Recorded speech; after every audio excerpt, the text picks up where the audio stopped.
Assalamualaikum warahmatullahi wabarakatuh. Perkenalkan, saya Muhammad Satria Prayoga dengan NIM 240901008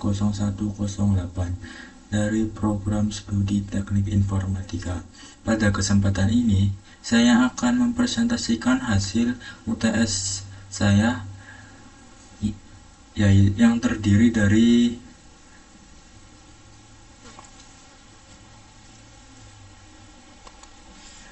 pengertian SPK, tabel keputusan, pohon keputusan, metode SAW, metode WP, dan tahapan topsis. Pertama, saya akan membacakan pengertian SPK. SPK adalah sistem berbasis komputer yang digunakan untuk membantu pengambilan keputusan. Tujuan SPK membantu pengambilan keputusan, mengolah data menjadi informasi, memberikan alternatif solusi terbaik. Contoh penggunaannya yaitu seleksi karyawan, pemilihan asuransi terbaik, penentuan beasiswa.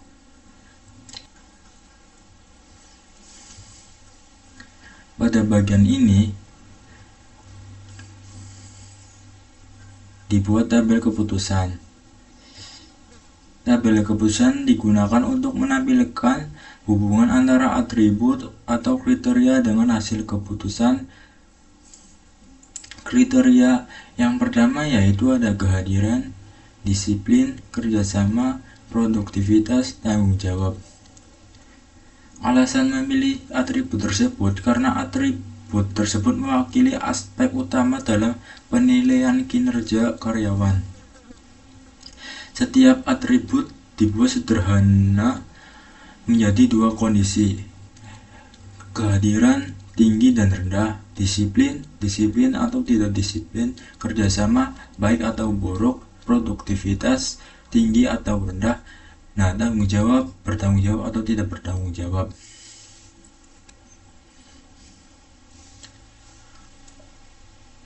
Output keputusan yang dihasilkan yaitu sangat baik, cukup, dan buruk. Selanjutnya, pohon keputusan.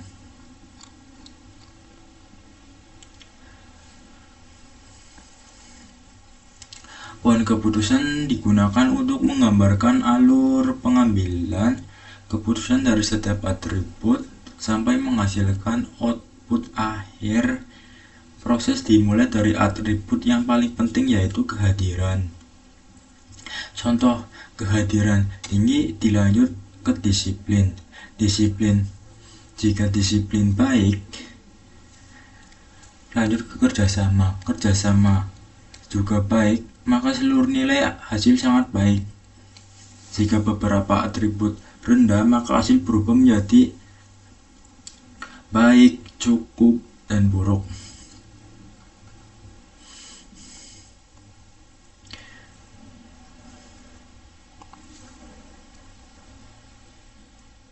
Selanjutnya, metode SAW.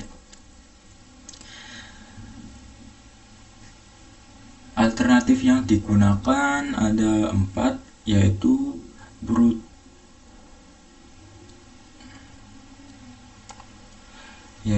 Prudentia Indonesia, yang kedua Allianz Indonesia, yang ketiga Aksa Mandiri, yang keempat Manulife Indonesia. Kriterianya ada 5. Yang pertama, premi bulanannya, besar santunan, jumlah rumah sakit rekanan, kecepatan klaim, dan rating perusahaan. Alasan saya memilih cost, benefit, dan benefit yaitu karena semakin kecil biaya premi, semakin baik bagi pelanggan. Nah, besar santunan saya memilih benefit karena semakin besar santunan semakin menguntungkan bagi pelanggan, dan jumlah rumah sakit rekanan saya memilih benefit karena semakin banyak pilihan rumah sakit semakin baik, dan kecepatan klaim juga saya memilih benefit yaitu karena proses klaim yang cepat meningkatkan memberikan kenyamanan bagi pelanggan atau pengguna. Nah, selanjutnya rating perusahaan, saya memilih benefit karena semakin tinggi rating perusahaan maka semakin terpercaya dan semakin direkomendasikan.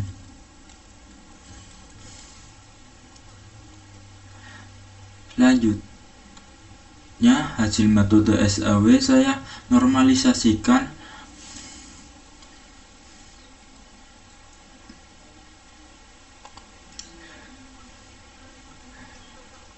menentukan nilai maksimal dan minimal.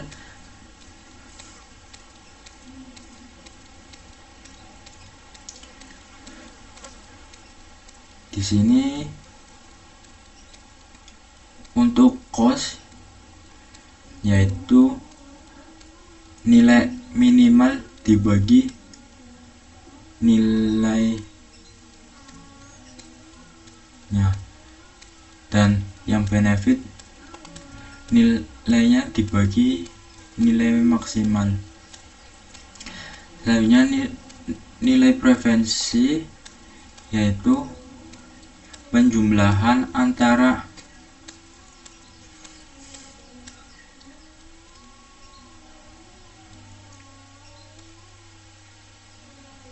nol bobot dikalikan dengan nilai ditambahkan bobot kalikan dengan nilai, semuanya sampai selesai. Selanjutnya metode WP. Sebenarnya metode WP tidak jauh dengan metode SAW,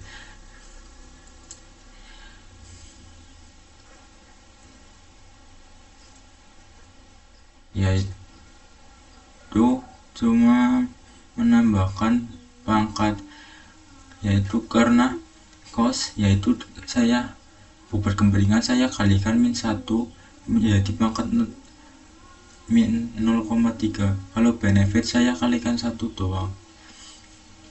Selanjutnya menghitung nilai faktor S,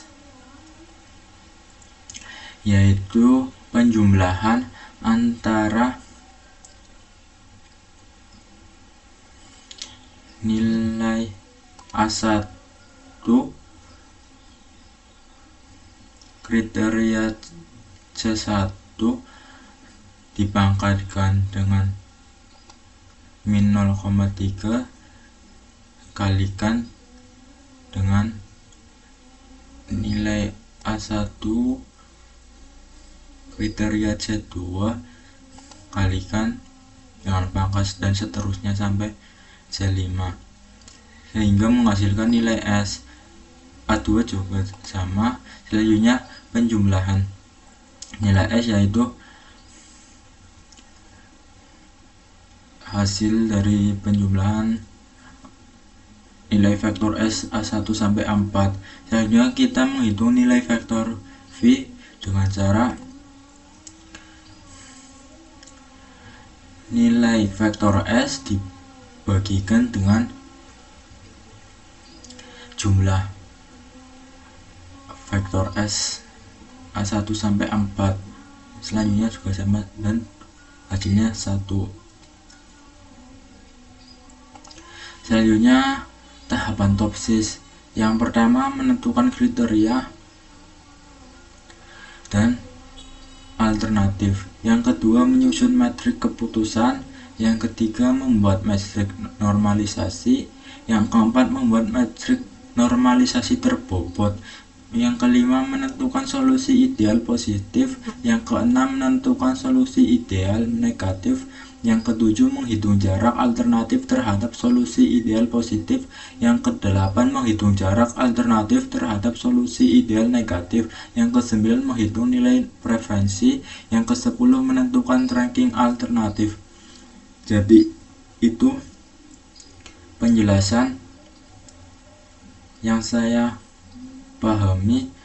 Apabila ada kesalahan dan kurang tepat, Mohon maaf sebesar-besarnya. Wassalamualaikum warahmatullahi wabarakatuh.